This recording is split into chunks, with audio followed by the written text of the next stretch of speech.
right, ladies and gentlemen, Christian Hannah Horror here with every technical difficulty in the world, and I have wasted probably two of the greatest intros I've ever done, and you're never going to hear them.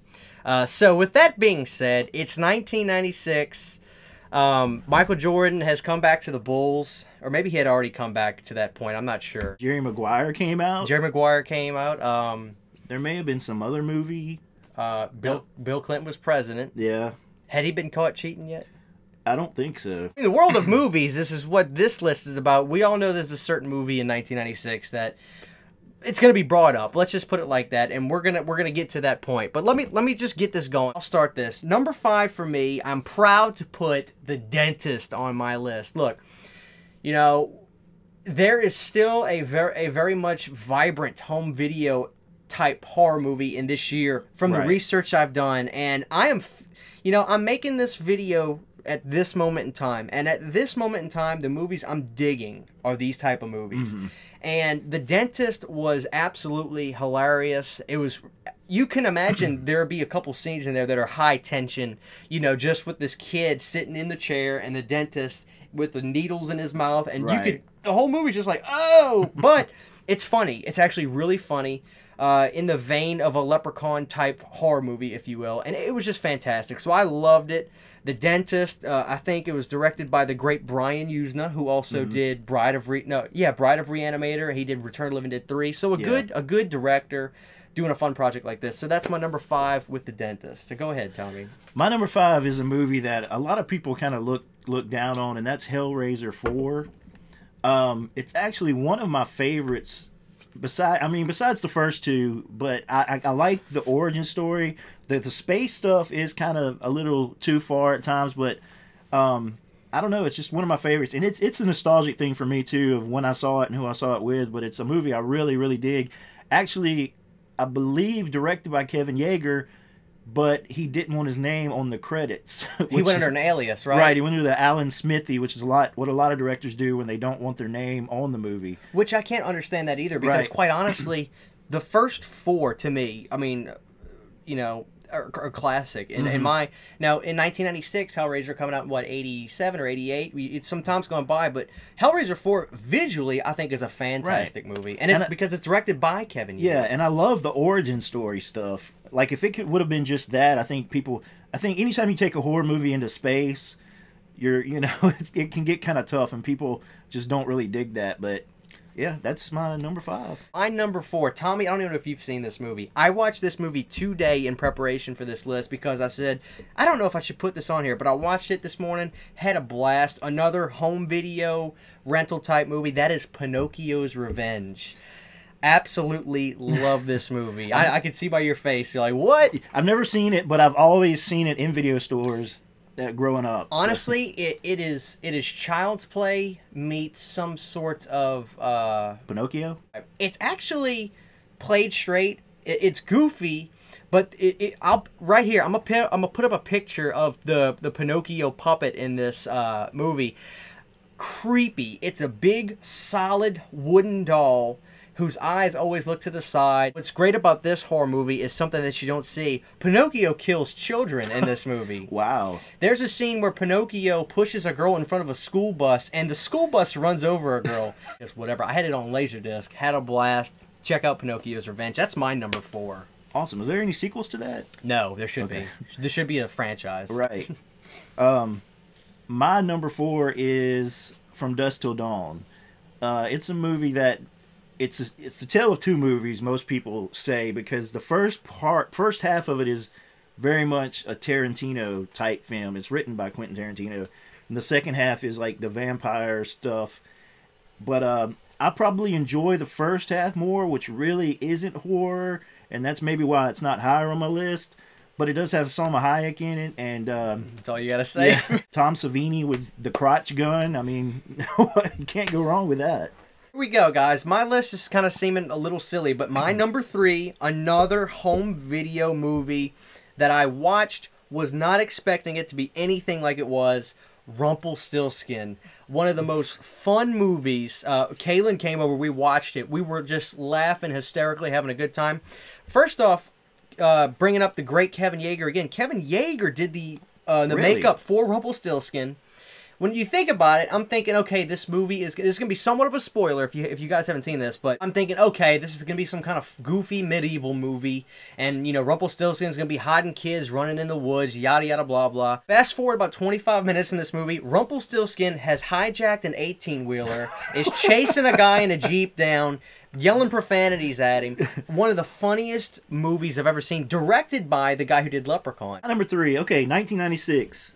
We're talking about one of the most influential years for, you know, when you think of like 1968 with Night of the Living Dead, 1978 with Halloween. 1996 is one of those years for this movie.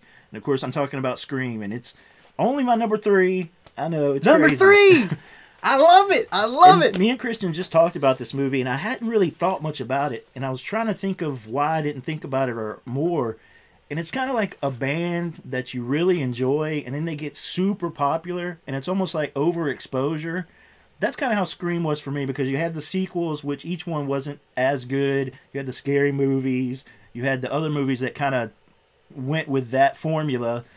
But I did watch it about a year ago for the first time in a while, and I was just like, wow, this is still a really just good, fun movie. But not quite as good as a couple other movies on my list, in my opinion. So, yes. Number 2 is Scream. Look, I want to say this about Scream. Do I think it's got its place in history? I do. Mm-hmm. I mean, Wes Craven killed it. He did a fantastic job. I'm a big David Arquette fan because of it now. I thought he was great. I thought Nev Campbell was good. There's nothing wrong with the movie. I do feel it's a little dated. What I'll say about Scream is, once you've seen it the first time and you know who the killer is, it loses a little bit of its luster, because when you don't know, it's an open, you know, is this a supernatural thing? What could this be? Once you know who it is and you realize it's just a couple of teenage boys, it's not quite the same. It doesn't hold quite the same power. Sure. You know, and I think anybody that watches this video, and I'd be surprised if somebody watches this video that hasn't seen Scream. Right. But, you know, I think they can probably understand that. It's just kind of like Paranormal Activity. You watch it, you know when the scares are, you know who the person is. But that doesn't mean the film is bad. It's number 2 and 3 in our list of a year. You know how many movies are made in a year? Your number 2, Tommy. My number 2 is actually a movie that came out about 6 months before Scream, but also had Nev Campbell in it, and that is The Craft.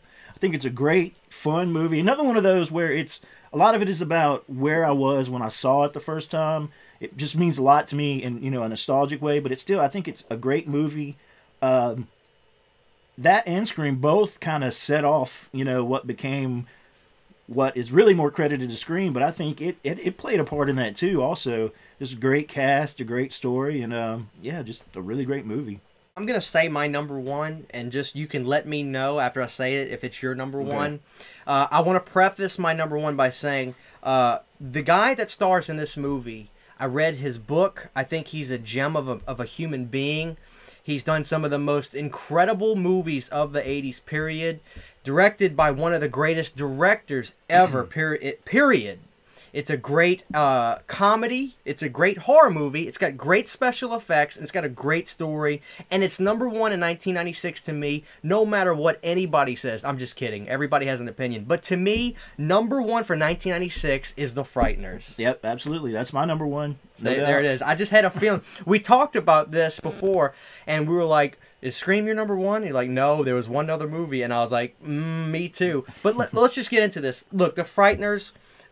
You gotta remember this, guys. Michael J. Fox had been diagnosed with Parkinson's for 6 years. He was already diagnosed in 1990. Really? I wasn't aware of that. The doctors told him, look, you got a good solid 10 years before you'll really start showing signs. So after this, he started doing television. But I will say that if you watch the movie now, knowing that, there are times where you can kind of tell, maybe in his movements, just a little bit. He's a little stiff. Yeah, right, yeah. But Tommy, The Frighteners, man, I gotta say this. It's gotta be one of Michael's best movies. Yeah, start to finish. Absolutely. It's one of my favorite movies, period. You know, not just 1996. The other movie that was also considered for a Tales from the Crypt, either an episode or a follow-up to Demon Knight. Bordello of Blood, was that the movie? That was the movie that came out, but this is the one that they were kind of looking at before. Oh, okay. Because it was Robert Zemeckis who was the producer, who, you know, he's the one that it was involved with Tales from the Crypt. And Bordello Blood was actually my honorable mention. But the Frighteners, guys, and what upsets me is I feel it somewhat gets lost in the shuffle, and that's partly my fault. I've never talked about it to you guys, but you know, it's an adventure movie, it's a comedy, it's a ghost movie, it's a horror movie, it's a special effects movie. And the CGI absolutely is there. It's not so blatant. It's done well. It looks like it holds up for a movie from 1996 when a lot of places were just starting to do CGI. It still holds up today, in my opinion. You know? And I think what that is, too, is like, I think Robert Zemeckis knew how to incorporate good lighting with that CGI. And, well, Peter Jackson, he kind of created the special effect, you know, the software and everything used for the CGI for this movie. Like, Weta, which is his special effects company, had been around, but they had mostly done, like, you know, practical effects. But the stuff that you see in Lord of the Rings, you can kind of thank the Frighteners, because that's where he kind of came up with the technology for those movies. Yeah. I mean, it's great having you here. Always. Tommy's going to be back for our next video. Sneak peek, we're doing another round table, and it's going to be a really good one. So that's it, 1996. Y'all have a good night. Drop your lists below. We'll see you next time.